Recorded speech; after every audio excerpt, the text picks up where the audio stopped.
I start videos? Honestly, like been doing YouTube for literally years and I still starting videos is like the worst thing. So I'm here to do my July wrap up and I'm going to be talking about the books I read in July and yeah. So the first book I read in July was Magnus Chase and the Hammer of Thor by Rick Riordan. I don't know if you can even, like, the sunlight's coming in at a weird angle so I don't even know if you can see the cover or not, but here's hoping.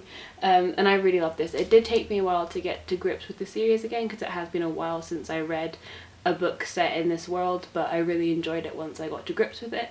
I really love the inclusion of Alex, who is a gender fluid character, and I thought that was really lovely to see in middle grade and also in such a high profile series, because obviously that would be introduced to a lot of kind of people who have been reading it, some for years and some who are encountering a character like that for the first time. So I thought that was really, really great, and I really enjoyed it, and I really hope it links up with the Trials of Apollo series because that would be awesome. Speaking of Trials of Apollo, I then read Trials of Apollo, The Dark Prophecy, also by Rick Riordan, and this follows Apollo, who was a god who's now cast down from heaven, cursed to be immortal, so he's trying to live life as a human, getting to grips with not having his powers and going on missions to try and become a god again.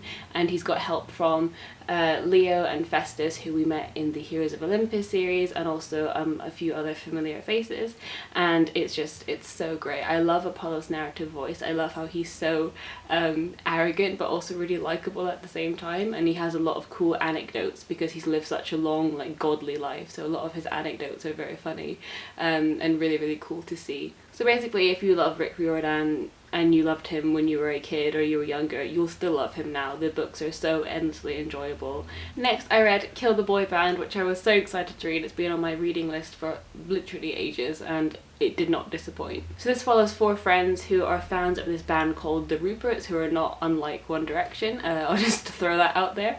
So basically they hatch a plan to book a hotel room at the same hotel that the Ruperts are staying in the hopes of meeting one of them. An unfortunate incident goes awry and they end up accidentally killing one of its members, or so they think, and they have to deal with the repercussions of that, and it's very, very darkly funny. The main criticism I've seen in reviews is that this is not a realistic story. Of course not. I mean, who do you know, like, that's 15 and would book a hotel room at the same hotel as a boy band and then end up killing one? It's not meant to be a realistic story. It's meant to be a social commentary on the phenomena of fandom, and it really does succeed at that, and it's meant to be elevated, it's meant to be ridiculous, it's meant to be silly, and it's meant to just be this whole whirlwind of a story that whips you up, kind of like the overwhelming sense of being in love with a boy band is very similar to that kind of feeling, the kind of whole ridiculousness of it, how important everything is and how exaggerated everyone's feelings are. It's very much mimicking the kind of phenomena of being in love with a boy band. Also, I like books like these that kind of break the stigma around fangirls. People think that fangirls are like these really creepy, crazy girls who go stalking and whatever, and even though the girls in here are kind of like that, it just, I guess, shows you that anyone can be a fangirl in a way, because there are some girls who are quiet, sensible, you know, girls who you would never expect to be like boy crazy over a band, and they are. And I think that was so true because for me, when I was a fan, I was like an unlikely suspect in a way. It was very much, whenever people found out, it was kind of like a bit of a shock in a way, and I like that this book kind of deconstructed that idea that fangirls have to be like extroverted and crazy and screaming their love of the band from the rooftops. It's very much not like that a lot of the time, and that's what I loved about this book. And it also shows an interesting dichotomy between fans. In one way, they're kind of like your sisterhood and you're in love with the band together and it brings you together, but then also there's like this underlying feeling of competition, like you want to be like a better fan, you want to know the band better than like the other people who are fans, and you kind of want them more in a way, or you think that you do, and that's a very interesting contrast, especially in young teenage girls when there is already so much self-doubt and competition between you. This just kind of like accentuates it, and I just thought this novel like portrayed that so well, and I really, really loved it. I would recommend this one to anyone who has been very invested in a fandom because you will definitely relate.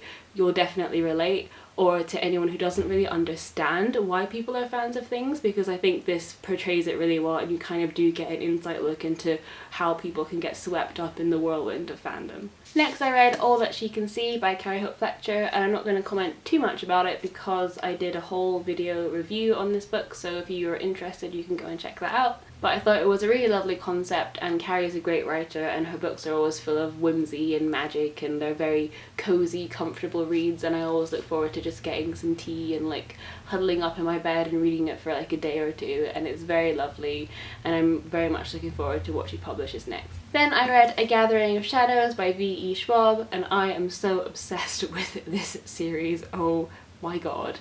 I think this would be incredible as like a Netflix original TV show because, well, one, it just would be great on screen anyway because it's so visual, like all the colours, all the sets and like the atmosphere.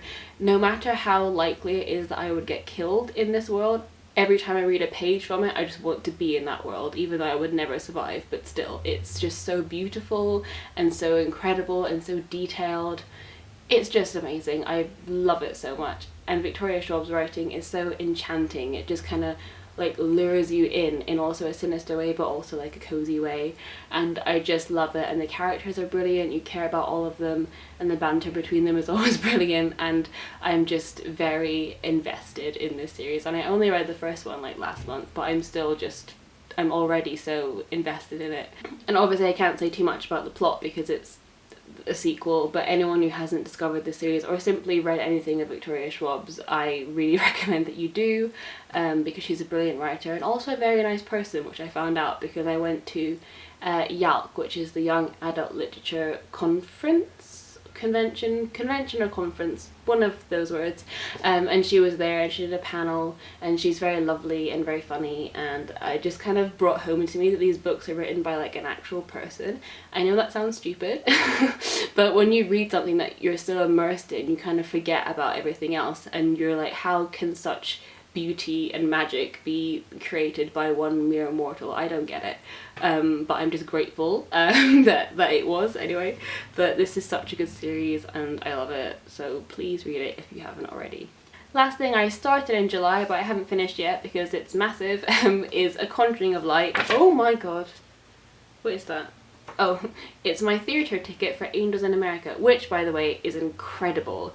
I don't know if you'll be able to see it because I think tickets are booked up because it's like Andrew Garfield's in it, so it's like everyone wants to see it. But it's incredible. It's like an 8-hour play and it's split into 2 parts and it's just bloomin' incredible. So if you get the chance, buy the play and read it, because I know you're not supposed to really read plays, they're meant to be seen and performed or whatever, but the writing is gorgeous and you'll probably still, you know, get something from the story that way. But also I think they're filming the play and they're screening it in cinema, so maybe look out for that because it's so worth it, it's so good. Okay, so I got a bit sidetracked there for a second, but yeah, I started reading A Conjuring of Light, which is the 3rd and final book in the Shades of London trilogy by V.E. Schwab, which I just raved about, so if you've already forgotten, that's not good, maybe you should get that checked out. But I'm nearly at the end, but it's taken me a while to read this, and I think partially it's because I just don't want the series to end, but I also really need to know what happens, so I'm just stuck in that awkward like phase of I want to finish it but I don't, but I do, and I will, and that's sad, but I could always reread it. So thanks so much for watching this video. Please let me know what you've been reading in July or what you're reading now, or just anything. If you just want to say something random, that's also cool. So yeah, I will see you soon with another video. Bye!